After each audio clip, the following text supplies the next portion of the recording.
I also wanted to be the best possible photographer I could be for my clients. Life was moving really fast. I was traveling a lot. I was taking care of 3 small children at home, renovating the house, photographed, I partied, I met people, I had so much fun. Until one day I woke up and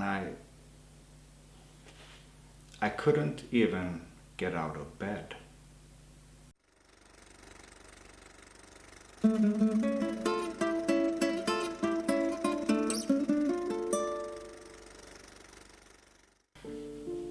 So I left you last time by telling you about how I couldn't get out of bed anymore. But to explain why, I need to backtrack just a little. So a couple of weeks before this happened, I was standing in the kitchen holding a coffee filter. And I opened a can of coffee and I start measuring out coffee for me and my wife. I pour some fresh water into the coffee maker and turn it on. And while I'm waiting and listening to the bubbling sound of the coffee being brewed, I'm looking out the kitchen window.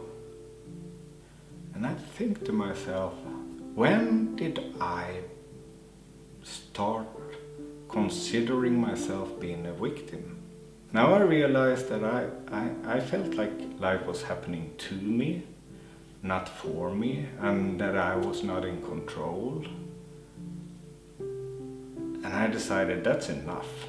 From this day on, I won't let myself or anybody else see me as a victim.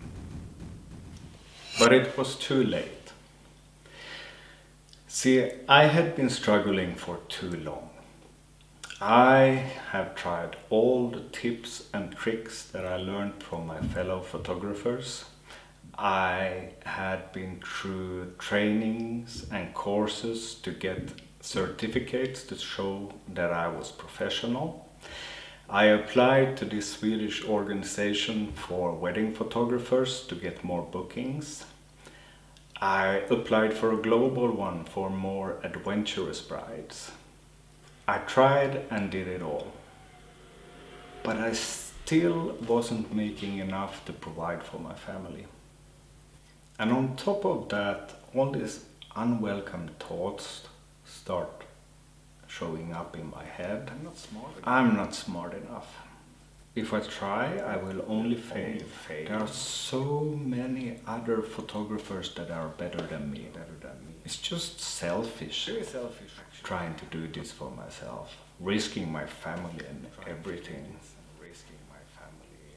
I'm not smart. I can't do this. I'm not smart enough. I'm not good enough. I'm not good enough. I'm not good enough. I'm not good enough. You know? And I started getting these headaches. And my ears were ringing. And my jaws were hurting. My neck and my shoulders hurt. It was hard breathing. It was hard thinking. And I felt anxious and scared. And like I told you, one day I couldn't get out of bed. And this was a really hard time both for me and my family. And I realized that I need to get help. I went to see my doctor, and it turns out that I was depressed. On a good day, I didn't feel anything. And on a bad day, it was just a nightmare. I was so depressed that even to start working on getting back, I first had to have medication.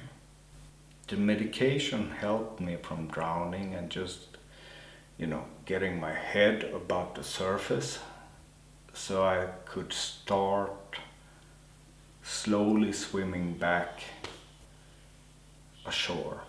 So I joined this group for cognitive behavioral therapy, CBT, and it worked wonders for me. It was hard, exhausting. After every session, I had to sleep for the rest of the day. I like to picture it as moving a mountain.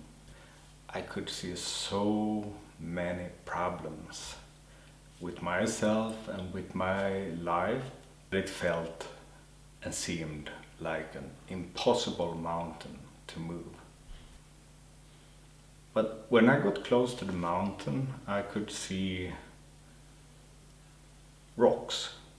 I started moving and fixing one problem at a time. I started with the small ones. So I'd take this small rock and I would move it. And one problem was out of the way. And then I'd take the next rock and I'd move that one. And after a while I felt stronger, so I could move bigger and bigger rocks. And from a distance you couldn't see much difference. There was still a big mountain.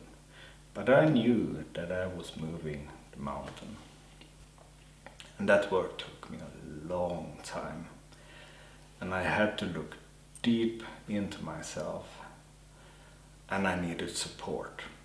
Support around me. I could never have done it alone. I needed my doctor. I needed my therapist. I needed my family to support me. And they all did. So I was really, really lucky. And then, after moving a black, ugly mountain, then this little glimmering light called Way Up North came back to my life. This time it was this Way Up North 2.0. Small event in Stockholm with only female speakers. And I went. And that's when things started to change again.